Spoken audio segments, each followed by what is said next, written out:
Education یا بطور تنبیہ یا بطور ہدایت اس کو بولا کہ تم ظالم نہ بنو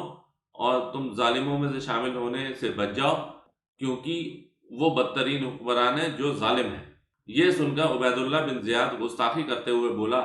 بیٹھ جاؤ، تم تو صحابہ کرام میں سے محض بھوسا یعنی ایک گرے پڑے اور غیر اہم شخص ہو، نعوذ باللہ من ذالک۔ تو کوئی صحابی ایسا ہو سکتا ہے کہ جو گرا پڑا اور نا اہم شخص ہو؟ تو یہی آج کل لوگ کرتے ہیں کہ صحابہ کرام کے بارے میں بڑے بڑے منہ کرتے ہیں کہ وہ غیر فقیہ تھے۔ مطلب ان کے جو امام ہیں جو دو دو سال بعد میں پیدا ہوئے، ان کے جو بزرگ ہیں وہ فقیہ تھے، ان کو فقہ کی نالج تھی، لیکن ایک صحابی کو فقہ کی کوئی نالج نہیں تھی۔ یہ اتنی بڑی سی زبان کھولتے ہیں کس کے لیے؟ حضرت ابو ہریرہ رضی اللہ عنہ کے لیے۔ حضرت ابو ہریرہ رضی اللہ عنہ جو حدیث کے سب سے بڑے راوی ہیں، سب سے زیادہ آپ نے حدیث روایت کی ہے، ان کو کہتے ہیں غیر فقیہ۔ تو یہ پہلے بھی تھا، یہ اب بھی ہے۔ تو اسی طریقے کی آپ سوچ لیجیے، اگر آپ اس طریقے کی بات کریں گے تو آپ بھی اسی کیٹیگری میں آ رہے ہیں جس میں یہ عبید اللہ بن زیاد بھی تھا۔ مزید سیدنا عائد بن عمرو رضی اللہ عنہ نے جواباً فرمایا، کیا صحابہ کرام میں سے بھی کوئی شخص بھوسا تھا؟ بھوسا تو ان کے بعد میں آنے والے تم جیسے لوگوں میں سے ہے۔ سبحان اللہ۔ تو انہوں نے یہ فرمایا صحابی عائد بن عمرو رضی اللہ عنہ نے کہ صحابہ کرام میں سے بھی کوئی شخص بھوسا تھا؟ یہی ہم نے آپ سے ابھی کہا ہے کہ صحابہ کرام میں سے بھی کوئی شخص غیر فقیہ تھا، کہ وہ ایسا شخص تھا جس کے سامنے بعد میں آنے والے شخص زیادہ نالجیبل تھے، زیادہ حدیث کا فہم اور سنت کا فہم اور قرآن کا فہم رکھتے تھے؟ نہیں رکھتے تھے، بالکل نہیں رکھتے تھے۔ صحابہ کرام کے سامنے وہ بھوسا ہیں، صحابہ کرام بھوسا نہیں ہے۔ اس لیے ہم بھی یہی کہتے ہیں کہ ہم جو بات کریں گے وہ یا تو نبی علیہ السلام سے ثابت ہوگی، یا خلفاء راشد سے ثابت ہوگی، یا صحابہ کرام سے ثابت ہوگی۔ ان کے بعد میں آنے والوں کی بات تبھی محفوظ ہے یا مانی جائے گی جب وہ صحابہ کرام کے فہم کے مطابق ہوگی۔ ابھی ایک اور حدیث ہے جس میں یہ ابو عبید اللہ بن زیاد ایک اور صحابی کی بھی گستاخی کرتا ہے، اور سب کے سامنے کرتا ہے، یہ تھوڑی کہ چھپ کے کرتے تھے۔ یہ گورنر کے جو آفس، جو محل لگا ہوتا تھا، جو پورا دربار لگا ہوتا تھا، اس میں یہ بدتمیزی کرتے تھے، سب کے سامنے بدتمیزی کرتے تھے۔ سنن ابو داؤد کی حدیث ہے کہ سیدنا ابو طالب تابوی رحمۃ اللہ علیہ بیان کرتے ہیں کہ میں نے سیدنا ابو برزہ رضی اللہ عنہ کو گورنر یزید بن معاویہ عبید اللہ بن زیاد کے پاس آتے دیکھا جبکہ وہ دسترخوان پر تھا۔ اس نے سیدنا ابو برزہ کو آتے ہوئے دیکھا اور کہا، یہ ہے تمہارا ٹھنگنا محمدی، نعوذ باللہ من ذالک۔ مطلب آپ کسی کو دور سے آ کے یہ کہیں، آپ نے کسی کو علم کے لیے بلایا ہے، ویسے بھی بغیر علم کے لیے بھی اگر کوئی آ رہا ہے تو آپ اس سے یہ کہیں دور سے کہ بھائی یہ ہے تمہارا ٹھنگنا، یہ ہے ٹنگو ماسٹر۔ تو اس نے بھی یہی کہا، دور سے اس نے کسی بات کے لیے بلایا ہوگا، اس نے کہا اچھا یہ ہے تمہارا ٹھنگنا محمدی، نعوذ باللہ من ذالک۔ کوئی سوچ سکتا ہے اس طریقے کی بات صحابہ کرام کے بارے میں؟ لیکن ہاں بھئی جس نے صحابہ کرام کو قتل کیا ہوا ہے اس کے لیے یہ کیا، یہ تو کچھ بھی نہیں ہے۔ سیدنا ابو برزہ رضی اللہ عنہ اس کی طنزیہ بات کو سمجھ گئے اور جواباً فرمایا، مجھے گمان نہیں تھا کہ میں ایسے لوگوں کے دور حکومت تک زندہ رہوں گا جو مجھے رسول اللہ صلی اللہ علیہ وسلم کی صحبت پر آر دلائیں گے، نعوذ باللہ من ذالک۔ کہ انہوں نے کہا کہ مجھے یہ اس چیز کا گمان نہیں تھا کہ ایسے لوگوں تک زندہ رہوں گا جو رسول اللہ صلی اللہ علیہ وسلم کا صحابی ہونے پر یہ ہے، مجھے اس بات کو کی وجہ سے مجھے بے عزت ہونا پڑے گا کہ میں اللہ کے نبی صلی اللہ علیہ وسلم کا صحابی ہوں، اور وہ بھی مسلمان سے، اور وہ بھی اس بے غیرت گورنر سے۔ عبید اللہ بن زیاد بولا، محمد صلی اللہ علیہ وسلم کی صحابیت تمہارے لیے باعث زینت ہے اور آر کا سبب نہیں۔ اب یہ لوگ ایسے ہی کرتے تھے کہ اگر کسی کو ٹونٹ کرو، ٹونٹ کر کے اگر اس نے کچھ ریپلائی نہیں کرا تو بلے بلے، اور اگر ٹونٹ کر کے ریپلائی کر رہا تو ایک دم وہ ہو جاتے تھے کہ نہیں صاحب بالکل آپ کی تو زینت ہے اور یہ ہے وہ ہے، ایک دم وہ اس کو کرنے لگتے تھے، بات بدل دیتے تھے۔ بات کو آپ رخ ہی بدل دیتے تھے۔ اس پر عبید اللہ زیاد کہنے لگا میں نے تمہیں اس لیے بلوایا کہ تم سے حوض کوثر سے متعلق پوچھوں، کیا تم نے رسول اللہ صلی اللہ علیہ وسلم سے اس کے بارے میں کچھ سنا ہے؟ اب آپ یہ سوچئے کہ یہ علم کے لیے ایک تو صحابی کو بلا رہا ہے، اس کو اتنی گندی بات بول رہا ہے، اور اس نے بلایا تاکہ یہ پتہ کر سکے کہ حوض کوثر ہے بھی یا نہیں، اور اسی کو کنفرم کرنے کے لیے اس نے ان صحابہ کرام کو بلایا، سیدنا ابو برزہ۔ تو سیدنا ابو برزہ رضی اللہ عنہ مزید فرماتے ہیں ہاں، نہ ایک بار، نہ دو بار، نہ تین بار، نہ چار بار، اور نہ 5 بار، یعنی متعدد بار سنا، اور جو شخص اس یعنی کہ حوض کوثر کے وجود کا انکار کرے تو اللہ تعالیٰ اس کو اس سے پینا نصیب نہ فرمائے۔ سبحان اللہ۔ بالکل جس چیز کو آپ جس چیز کا انکار کر رہے ہیں، تو آپ پھر وہ کیسے اس کی فضیلت کو پا سکتے ہیں؟ تو ابو برزہ رضی اللہ عنہ نے بالکل اس طریقے کی اس پر لعنت بھیجی کہ جو انسان حوض کوثر کے وجود کو انکار کرے تو اللہ تعالیٰ اس کا پینا اسے نصیب نہ فرمائے۔ سیدنا ابو طالب تابعی رحمۃ اللہ علیہ کا بیان ہے، پھر سیدنا ابو برزہ غصے کی حالت میں وہاں سے تشریف لے گئے۔ اس حدیث کو شیخ ناصر الدین البانی اور شیخ زبیر علی زئی نے صحیح کہا ہے، اور یہ سنن ابو داود میں 4749 ہے، اور اس سے پہلے جو صحیح مسلم کی حدیث تھی وہ 4733 نمبر ہے۔ تو آپ اس کو اپنی کتابوں میں دیکھ سکتے ہیں یا sunnah.com پر ویریفائی کر سکتے ہیں کہ یہ انہی ورڈنگ کے ساتھ ہے یا کوئی اور ورڈنگ ہے، یا یہ حدیث ہے بھی وہاں پر یا نہیں۔ چونکہ حضرت معاویہ کے وقت اور اس کے بعد یزید کے وقت اور اس کے بعد مروان کے وقت اور اس کے بعد باقی جو بنو امیہ کے جو حکمران آئے، ان کے وقت انصار مدینہ کے ساتھ بہت ناانصافی ہوئی، ان کا قتل کیا گیا، ان کو کہیں کا نہ چھوڑا، ان کی ساری فضیلت ختم کرنے کی کوشش کی گئی،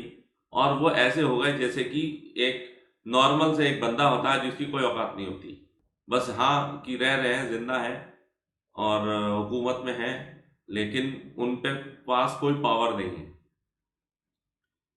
یعنی کتنی بار تو ان پر اٹیک کیا گیا، جب کوئی بھی بات ہوتی تھی، صحیح بات ہوتی تھی تو انصار مدینہ ہی کرتے تھے، جب انصار مدینہ کرتے تھے تو یہ لوگ آ کے اپنی فوجوں کے ساتھ مدینہ شریف پہ چڑھائی کر دیتے تھے۔ اب آپ یہ سوچئے مدینہ شریف پہ مسلمانوں کا حاکم چڑھائی کر رہا ہے، مکہ شریف پہ مسلمانوں کا حاکم چڑھائی کر رہا ہے، ایک ایک بار نہیں، ان گنت بار۔ صحیح بخاری کی حدیث میں ہے کہ سیدنا برا بن عازب رضی اللہ عنہ بیان فرماتے ہیں کہ میں نے رسول اللہ صلی اللہ علیہ وسلم سے خود سنا تھا، انصار سے صرف مومن ہی محبت کرے گا اور انصار سے صرف منافق ہی بغض رکھے گا۔ چنانچہ جس نے انصار سے محبت کی تو اللہ تعالیٰ اس سے محبت فرمائے گا، اور جس نے انصار سے دشمنی رکھی تو اللہ تعالیٰ اس سے دشمنی رکھے گا۔ تو بالکل صحیح ہے کہ جو انصار سے محبت ایک مومن رکھے گا اور انصار سے صرف ایک منافق بغض رکھے گا۔ اب مزید صحیح بخاری کی ایک اور حدیث ہے، سیدنا انس رضی اللہ عنہ بیان فرماتے ہیں کہ رسول اللہ صلی اللہ علیہ وسلم سر مبارک پر پٹی باندھے مرض وفات میں باہر تشریف لائے اور ممبر پر جلوہ افروز ہوئے، اور اس کے بعد آپ صلی اللہ علیہ وسلم کبھی ممبر پر تشریف نہ لا سکے۔ آپ صلی اللہ علیہ وسلم نے اللہ تعالیٰ کی حمد و ثنا کے بعد ارشاد فرمایا، میں انصار کے بارے میں تمہیں نصیحت فرماتا ہوں کہ وہ میرے جسم و جان ہیں، وہ اپنی ذمہ داریاں نبھا چکے، ان کے حقوق باقی ہیں، تم میرے بعد ان کے نیکوکاروں کی طرف سے اجر قبول کرنا اور ان کے خطا کاروں سے درگزر کرنا۔ تو رسول اللہ صلی اللہ علیہ وسلم کا جو پارٹنگ خطبہ تھا، جو آخری خطبہ تھا ممبر شریف پر، وہ رسول اللہ صلی اللہ علیہ وسلم نے فرمایا کہ انصار اپنی ذمہ داری نبھا چکے، وہ میری جسم و جان ہے، اور جو انصاروں کی غلطیاں ہیں ان کو نظر انداز کرنا اور جو ان کے اچھے کام ہیں ان کا اجر قبول کرنا۔ تو انہوں نے یہ فرمایا کہ اب انصار کو it's a pay back time, کہ انصار کو واپس دینے کا وقت آ گیا ہے، لیکن افسوس کی بات ہے کہ امت نے واپس کیا دیا انہیں صرف قتل و غارت ہی واپس ملی، بے عزتیاں ہی واپس ملی۔ صحیح بخاری کی حدیث میں ہے کہ سیدنا ابو ہریرہ رضی اللہ عنہ بیان فرماتے ہیں، رسول اللہ صلی اللہ علیہ وسلم نے ارشاد فرمایا، اگر ہجرت نہ ہوتی تو میں بھی انصار میں سے ایک آدمی ہوتا۔ اگر سارے لوگ ایک وادی میں چلیں اور انصار دوسری گھاٹی میں، تو میں انصار کی گھاٹی میں چلوں گا۔ انصار استر یعنی کہ اندرونی لباس ہے، جبکہ باقی لوگ اوپر کا کپڑا ہیں۔ اے انصار، بے شک تم لوگ میرے بعد ترجیح دیکھو گے تو تم صبر کرنا یہاں تک کہ مجھ سے حوض کوثر پر ملاقات کرنا۔ تو رسول اکرم صلی اللہ علیہ وسلم نے فرمایا کہ اگر ہجرت نہ ہوتی تو میں بھی انصار میں سے ہوتا، کیونکہ آپ صلی اللہ علیہ وسلم کی ننیال جو ہے بنو نجار میں تھی، جو ایک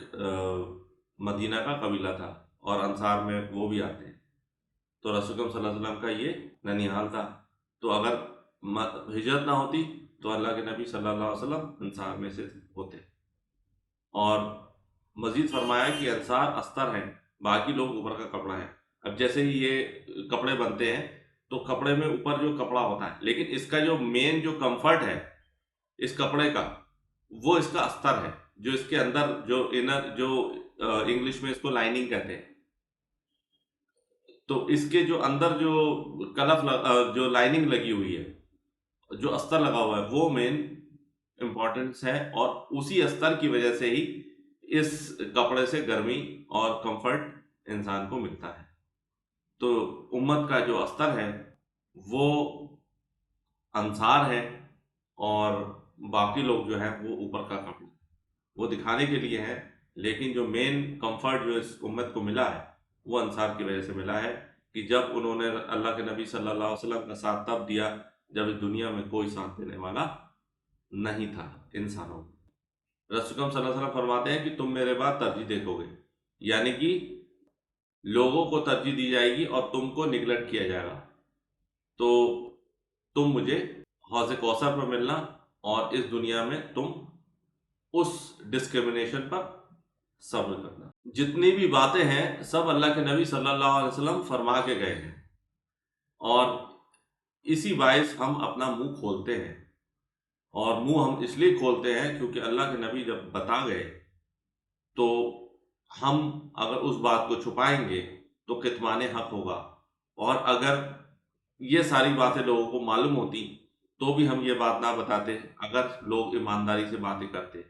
لیکن آج کل کے ماحول میں، اور مزید بھی اس سے پہلے ماحول میں بھی، زمانے میں بھی ایسا ہی ہوتا تھا کہ جو صحیح بات ہے لوگ کتمان حق کرتے تھے، حق چھپاتے تھے، اور جو حکومتی لوگ ہیں اس وقت کے ان کی واہواہی ہوتی تھی، اور جو بیچارے جنہوں نے اللہ کے نبی صلی اللہ علیہ وسلم کا ساتھ دیا تھا ان کے ساتھ ڈسکرمنیشن ہوتا تھا۔ المستدرک للحاکم کی حدیث ہے 5935 اور 5941، سیدنا عبداللہ بن عباس رضی اللہ عنہ کا بیان ہے کہ سیدنا ابو ایوب انصاری رضی اللہ عنہ، جو رسول اللہ صلی اللہ علیہ وسلم کے مدینہ میں میزبان تھے، جب روم کے یدھ میں شریک ہوئے تو امیر لشکر حضرت معاویہ رضی اللہ عنہ نے ان سے کہا، کیا تم عثمان کے قاتلوں میں شامل نہیں؟ اب آپ یہ سوچئے، جنہوں نے رسول اکرم صلی اللہ علیہ وسلم کا ساتھ دیا، جنہوں نے اپنا گھر خالی کر دیا رسول اکرم صلی اللہ علیہ وسلم کے لیے، جب رسول اکرم صلی اللہ علیہ وسلم مدینے میں آئے کہ انہوں نے کہا کہ آپ رسول اکرم صلی اللہ علیہ وسلم نیچے رہیے اور ہم اوپر رہیں گے، اور انفیکٹ انہوں نے پہلے یہ کہا تھا کہ رسول اکرم صلی اللہ علیہ وسلم آپ اوپر رہیے ہم نیچے رہیں گے۔ تو رسول اکرم صلی اللہ علیہ وسلم نے فرمایا کہ دیکھو میرے سے لوگ ملنے بھی آئیں گے، تو ہو سکتا ہے کہ تمہارے گھر میں لوگوں کو پرابلم ہو، تو تم ایسا کرو کہ تم اور تمہاری فیملی اپنے اوپر والے گھر میں رہو، اور نیچے والا اپنا جو گھر ہے اس میں رہوں گا، تاکہ تمہیں مشقت نہ ہو۔ تو ایسا انسان جس نے اللہ کے نبی صلی اللہ علیہ وسلم کا ساتھ دیا، اپنا آپ کے لیے گھر خالی کر دیا، تو اس کے بارے میں یہ حضرت معاویہ تنزیہ کہتے ہیں کہ کیا تم عثمان کے قاتلوں میں شامل نہیں؟ مطلب ایک اللہ کے نبی صلی اللہ علیہ وسلم کا اتنا بڑا صحابی ان کو قاتلوں میں شامل بتاتے ہیں، اور ان کے ساتھ بدسلوکی کا معاملہ کیا، اور جب یہ بولا تو کچھ نہ کچھ اور آلتو فالتو بات بھی بولی ہوگی۔ پھر غزوہ سے واپسی پر بھی ایسا ہی سلوک کیا اور ان کی طرف کوئی توجہ نہ دی۔ تو سیدنا ابو ایوب انصاری رضی اللہ عنہ نے حضرت معاویہ رضی اللہ عنہ سے فرمایا، رسول اللہ صلی اللہ علیہ وسلم نے ہم انصاریوں سے پہلے ہی فرما دیا تھا کہ تم لوگ کن کن آزمائشوں میں مبتلا ہوگے۔ حضرت معاویہ نے کہا، تو پھر رسول اکرم صلی اللہ علیہ وسلم نے تمہیں کیا حکم دیا تھا؟ تو سیدنا ابو ایوب انصاری رضی اللہ عنہ نے کہا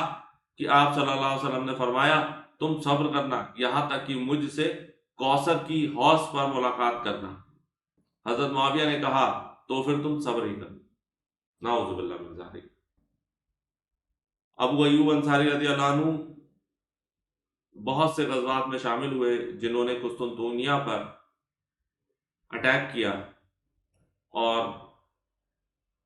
یہ قسطنطنیہ پر 90 سال کی سے بھی زیادہ عمر تھی، وہاں پر آپ شہید ہوئے، آپ کا انتقال ہوا، اور آپ کو وہیں قسطنطنیہ کے دیوار کے پاس ہی دفن کیا گیا، اور ان کا روضہ مبارک آج بھی وہاں ہے۔ تو یہ ابو ایوب انصاری رضی اللہ عنہ پر انہوں نے کوئی توجہ نہیں دی، ان کو نگلیکٹ کیا۔ نگلیکٹ کرنا کسی کو بھی ایک طریقے کا اس کی بے عزتی کرنا ہے، اور وہ بھی ایسے جلیل القدر صحابی کی۔ تو انہوں نے فرمایا کہ رسول اکرم صلی اللہ علیہ وسلم نے ہم انصاریوں سے پہلے ہی فرما دیا تھا کہ تم لوگ کن کن آزمائش میں مبتلا ہوگے۔ تو حضرت معاویہ نے یہ کہا کہ بھئی رسول اکرم صلی اللہ علیہ وسلم نے تمہیں کیا حکم دیا تھا جب تمہارے ساتھ ایسا ہو؟ تو آپ رضی اللہ عنہ نے ابو ایوب رضی اللہ عنہ نے کہا کہ آپ صلی اللہ علیہ وسلم نے فرمایا تھا تم صبر کرنا یہاں تک کہ مجھ سے حوض کوثر پر ملاقات کرنا قیامت والے دن۔ تو حضرت معاویہ نے تنزیہ ہی کہا پھر تو تم صبر ہی کرو۔ اب آپ یہ بتائیے، انسٹیڈ کہ یہ بتاتے کہ جو تمہارے ساتھ ڈسکرمنیشن ہو رہا ہے میں اسے ختم کروں گا، یہ بولے کہ اب تو تم صبر ہی کرو۔ صبر اس لیے کرو کیونکہ مدینہ والوں نے ان کا ساتھ ہی نہیں دیا تھا، تو اس لیے بولے کہ تم صبر ہی کرو۔ اب یہ وہ لوگ ہیں جو سابقون اولون میں ہیں، جب رسول اکرم صلی اللہ علیہ وسلم نے ہجرت کی تب یہ صحابی ہوئے، اور یہ حضرت معاویہ فتح مکہ پہ جب سب کو کلیکٹیو معافیا ملی ہیں تو یہ مسلمان ہوئے ہیں، اور ان کا مرتبہ ان کے مرتبہ میں کتنی فرق ہے، بس یہ ہے کہ انہوں نے ستہ ہتھیا لی اور پھر اس کے بعد جو دل چاہے کیا، اور یہ آپ دیکھ ہی رہے ہیں کہ یہ کیا کر رہے ہیں۔ اس گستاخی پر سیدنا ابو ایوب انصاری غصے میں آ گئے اور قسم کھائے کہ پوری زندگی حضرت معاویہ سے کلام نہیں کروں گا۔ اب اس کا ایک ڈراپ سین آ رہا ہے، اس کا ایک دم کنٹراسٹ آ رہا ہے کہ حضرت معاویہ کے پاس جب یہ گئے تھے تو ان کے ساتھ کیسا سلوک ہوا، اور جب یہ مولا علی کے پاس گئے تب ان کے ساتھ کیسا سلوک ہوا۔ جب سیدنا علی بن ابی طالب نے سیدنا عبداللہ بن عباس کو بصرہ کا گورنر بنا کر بھیجا تو وہاں سیدنا ابو ایوب انصاری رضی اللہ عنہ ان سے ملنے کے لیے آئے۔ سیدنا عبداللہ بن عباس رضی اللہ عنہ نے فرمایا میں آپ کے لیے آج ویسے ہی گھر خالی کر دوں گا جیسے آپ نے رسول اللہ صلی اللہ علیہ وسلم کی مہمان نوازی کے لیے کیا تھا۔ پھر انہوں نے اپنے گھر والوں کو وہاں سے نکل جانے کا حکم دیا اور سارے گھر ساز و سامان سمیت سیدنا ابو ایوب انصاری رضی اللہ عنہ کو تحفے میں دے دیا۔ پھر پوچھا کیا کوئی اور ضرورت ہے؟ اب آپ یہ سوچئے، انہوں نے کہا کہ تم جیسے پریشان ہو رہے ہو تو پریشان ہوتے رہو، صبر کرو، اب تم جو ہے وہ اللہ کے نبی صلی اللہ علیہ وسلم سے ہی لے لینا، ہم تو کچھ نہیں دیں گے تمہیں۔ اور جبکہ وہ جب عبداللہ بن عباس رضی اللہ عنہ اہل بیت کے پاس جب وہ گئے تب انہوں نے جب گھر پہنچے تو انہوں نے یہ فرمایا کہ میں آپ کے لیے ویسے ہی گھر خالی کروں گا جیسا آپ نے نبی علیہ السلام کے لیے مہمان نوازی میں میرا اپنا گھر خالی کرا دیا۔ پھر انہوں نے اپنے گھر سے لوگوں کو نکل جانے کو بولا اور سارا گھر ساز و سامان سمیت سیدنا ابو ایوب انصاری رضی اللہ عنہ کو تحفے میں دے دیا۔ پھر پوچھا کیا کوئی اور ضرورت ہے؟ سیدنا ابو ایوب انصاری نے فرمایا مجھ پر 4000 درہم کا قرض ہے اور مجھے اپنی زمین پر کام کرنے کے لیے 8 غلاموں کی ضرورت ہے۔ اس پر سیدنا عبداللہ بن عباس رضی اللہ عنہ نے سیدنا ابو ایوب انصاری کو 20,000 درہم اور 40 غلام کو تحفے میں دے دیے۔ اب آپ یہ بتائیے کہ انہوں نے پیسے کتنے مانگے؟ 4000 درہم، اور عبداللہ بن عباس رضی اللہ عنہ نے کتنے پیسے انہیں دے دیے؟ 20,000 درہم۔ انہوں نے مانگے 8 غلام جو ان کی زمین کی جتائی کر سکیں، اور عبداللہ بن عباس رضی اللہ عنہ نے کتنے دے دیے؟ 40۔ تو یہ فرق ہوتا ہے کہ ایک انسان یہ کہہ رہا ہے کہ ہاں تم صبر ہی کرتے رہو، اللہ سے لے لینا بعد میں، یا نبی علیہ السلام سے لے لینا قیامت والے دن، اور دوسرے انسان کے پاس جب وہ گئے انہوں نے اس چیز کا خیال رکھا کہ اس شخص نے اللہ کے نبی صلی اللہ علیہ وسلم کے لیے اپنا مکان خالی کیا، تو میں کسی اور کا نہیں بلکہ اپنا مکان اس ریسپیکٹ میں خالی کرتا ہوں کہ جو اس شخص نے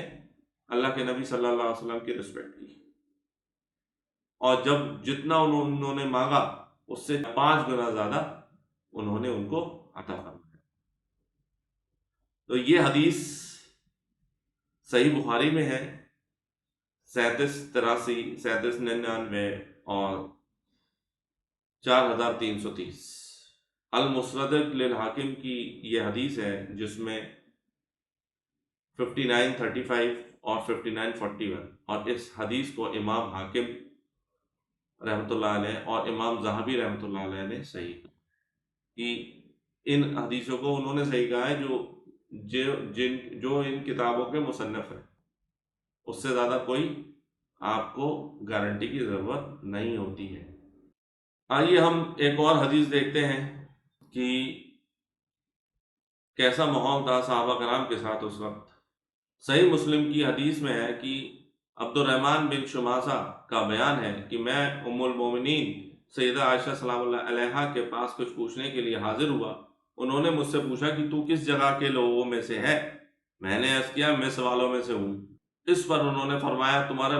موجودہ حاکم کا کیا حال ہے اس لڑائی میں؟ میں نے عرض کیا میں نے تو اس نئے حاکم میں کوئی بری بات نہیں دیکھی، ہم میں سے کسی کا اونٹ مر جاتا تو وہ اسے نیا اونٹ دیتا، اور اگر ہمارا غلام مر جائے تو نیا غلام دے دیتا ہے، اور اگر خرچے کی ضرورت پڑ جائے تو خرچہ بھی دے دیتا ہے۔ سیدہ عائشہ سلام اللہ علیہا نے فرمایا تمہارے اس حاکم نے میرے بھائی محمد بن ابی بکر رضی اللہ عنہ کے ساتھ جو سلوک کیا، یعنی محمد بن ابو بکر رضی اللہ عنہ کو شہید کر کے ان کی لاش مردہ گدھے کی کھال میں ڈال کر جلائی گئی، یہ حرکت مجھے اس حدیث کو بیان کرنے سے نہیں روک سکتی کہ رسول اکرم صلی اللہ علیہ وسلم نے فرمایا میرے اسی حجرے میں فرمایا تھا اے اللہ تعالیٰ میری امت کا جو حاکم لوگوں پر سختی کرے تو بھی اس پر سختی فرما، اور جو حاکم ان لوگوں پر نرمی کرے تو بھی ان پر نرمی فرما۔ مصر میں جب مولا علی کی اور حضرت معاویہ کی جنگ چل رہی تھی، تب حضرت عمرو ابن العاص نے معاویہ رضی اللہ عنہ طرف سے جنگ کرتے ہوئے جو محمد بن ابو بکر یعنی کہ ابو بکر صدیق رضی اللہ عنہ کا جو بیٹا تھا جس کی ماں نے حضرت علی سے شادی کی، ان کو گورنر بنایا تھا مولا علی نے، لیکن ان لوگوں نے کیا کیا، ان لوگوں نے مصر پر اٹیک کرا، ان کو ہرایا اور پھر ان کو قتل کیا۔ اٹیک بھی کیا کیا؟ چھپ کر کیا، مطلب انہوں نے ٹیکٹک لگائی اور دھوکے سے ان پر اٹیک کیا۔ وہ اس وقت جو ہے وہ اس ایریا میں جہاں تھے، جہاں پہ ان کو انہوں نے گھیرا محمد بن ابو بکر رضی اللہ عنہ کو، اس وقت وہ کم لوگوں کے ساتھ تھے، ان کو گھیرا انہوں نے، ان کو قتل کیا۔ پہلے انہوں نے ان کو تڑپایا، تڑپانے کے بعد ان کو قتل کیا، اور پھر ان کی لاش ایک گدھے کے چمڑے میں ڈالی،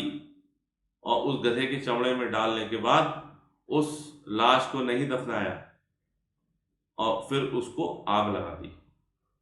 تو یہ حرکت انہوں نے کی، اور اس کے بعد یہ تاکہ لوگ اینٹی نہ ہو جائیں، لوگوں کو یہ فری کا سامان بانٹتے تھے۔ جب فری کا سامان بانٹتے تھے تو یہ بندہ جب حضرت عائشہ کے پہنچا تو حضرت عائشہ رضی اللہ عنہ نے فرمایا کہ تم یہ بول رہے ہو، جبکہ وہ تو بہت ہی سخت ہے جو لوگوں پر سختی کرتا ہے، اور اس نے میرے بھائی کے ساتھ فلاں فلاں کام کیا ہے۔ اب آپ یہ سوچ سکتے ہیں کہ ایک شخص محمد بن ابو بکر جس کا بیٹا پہلا خلیفہ، جس کی بہن ام المومنین جو رسول اکرم صلی اللہ علیہ وسلم کے سالہ یعنی کہ اس امت کے ماموں، ان کو ایک دوسرے ماموں نے اس جاہرانہ طور پر قتل کیا، اور وہ شخص جو مصر کا گورنر اور اس کو چوتھے خلیفہ نے اپوائنٹ کیا، اس کا یہ حال ہو رہا ہے۔ اب بہن ہے عائشہ سلام اللہ علیہا، تو ان سے رہا نہیں گیا، انہوں نے کہا کہ تم جس شخص کی اتنی تعریف کر رہے ہو اس نے تو یہ حال کیا ہے صحابی کا، تو وہ کیسے اچھا ہو گیا۔ اب ایک اور حدیث ہے المستدرک للحاکم کی 8038 نمبر، اور اس حدیث کو شیخ شعیب الارناؤط نے، جو قطر کے مفتی اعظم تھے، انہوں نے اس حدیث کو صحیح کہا ہے۔ مروان بن حکم کا بیان ہے کہ میں حضرت معاویہ کے ہمراہ ام المومنین سیدہ عائشہ سلام اللہ علیہا کی خدمت میں حاضر ہوا تو انہوں نے فرمایا، اے معاویہ، تم نے حجر بن عدی اور ان کے ساتھیوں کو شہید کر دیا اور تم نے کیا کچھ نہیں کیا۔ یہ وہ شخص ہیں عائشہ سلام اللہ علیہا جن کے بھائی کا قاتل ان سے ملنے آئے۔ اب آپ یہ سوچیے کتنے ظالم تھے لوگ، بھائی کو قتل کیا، گدھے کے اندر کھال میں ڈال کے ان کو جلایا، ان کی باڈی کو، اور پھر یہ ملنے بھی آ گیا۔ لیکن انہوں نے اتنا صبر کا مظاہرہ کیا کہ انہوں نے یہ نہیں کہا کہ میرے بھائی کو تم نے ایسا کیا،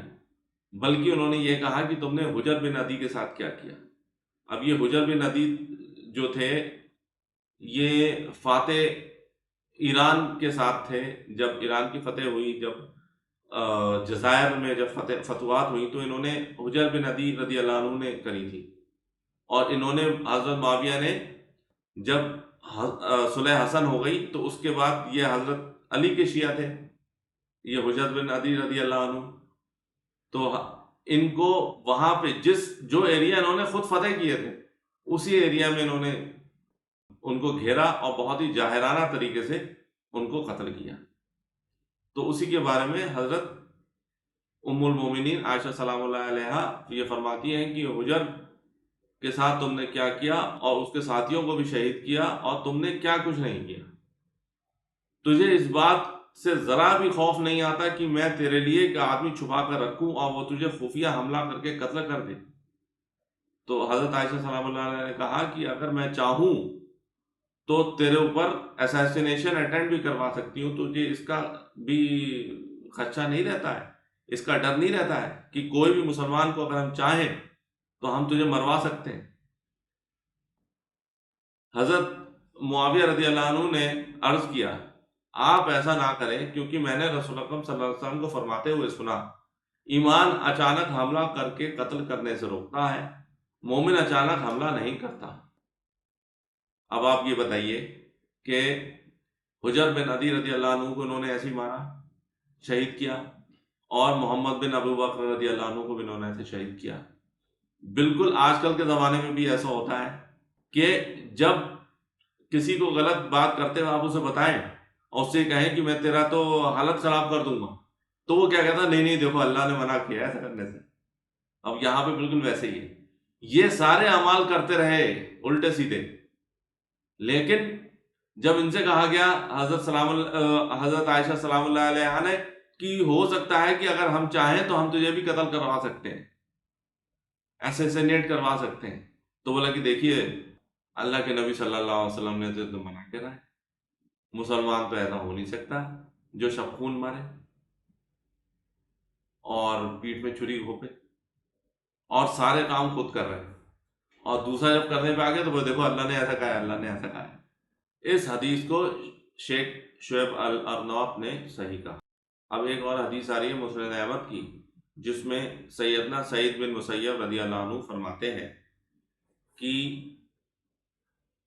حضرت معاویہ رضی اللہ عنہ ام المومنین سیدہ عائشہ رضی اللہ عنہ کی خدمت میں حاضر ہوئے تو انہوں نے فرمایا، کیا تمہیں اس بات کا خطرہ نہیں کہ میں ایک آدمی کو خفیہ طور پر بیٹھا ہوں اور وہ تمہیں قتل کر دے؟ حضرت معاویہ رضی اللہ عنہ نے عرض کیا، آپ ایسا نہیں کر سکتی، کیونکہ میں تو امن والے گھر میں ہوں اور میں نے رسول اکرم صلی اللہ علیہ وسلم کو فرماتے ہوئے سنا، ایمان بہادری کو بیڑا ڈال دیتا ہے۔ اچھا آپ یہ بتائیں کہ میرا آپ کے ساتھ اور آپ کی ضروریات کے حوالے سے رویہ کیسا ہے؟ سیدنا عائشہ نے فرمایا صحیح ہے۔ حضرت معاویہ نے عرض کیا، تو پھر آپ ہمیں اور باقی لوگوں کو اپنے حال پر چھوڑ دیجئے یہاں تک کہ ہم اپنے پروردگار سے جا ملیں۔ تو انہوں نے یہ کیا فرمایا کہ آپ کو پیسہ وغیرہ جو آپ کو دیتے ہیں بھیجتے ہیں وہ مل رہا ہے آپ کو؟ تو انہوں نے کہا ہاں مل رہا ہے، صحیح مل رہا ہے۔ تو انہوں نے کہا کہ پھر تو آپ اپنا جو کام کر رہی ہیں وہ آپ اپنا کام کرتے رہیے، اور جو ہم کر رہے ہیں وہ ہمیں کرتے رہیے، آپ ہمارے اس مسئلے میں دخل نہ دیں یہاں تک کہ ہم اپنے پروردگار سے جا ملیں۔ تو انہوں نے ایک دم ایک شٹ اپ کال دی کہ بھئی آپ شانت رہیں، آپ کو پیسہ مل رہا ہے یہی کافی ہے، آپ کا خرچہ پانی چل رہا ہے، آپ اسی میں مطمئن رہیے اور ہمارے حال پر ہمیں چھوڑ دیجیے۔ اور اس حدیث کو بھی شیخ شعیب الارناؤت نے صحیح کہا ہے، اور یہ مسند احمد میں ہے 16,957۔ تو میرے بھائیوں اور بہنوں، یہ ہے تھوڑا سا کچا چٹھا بنو امیہ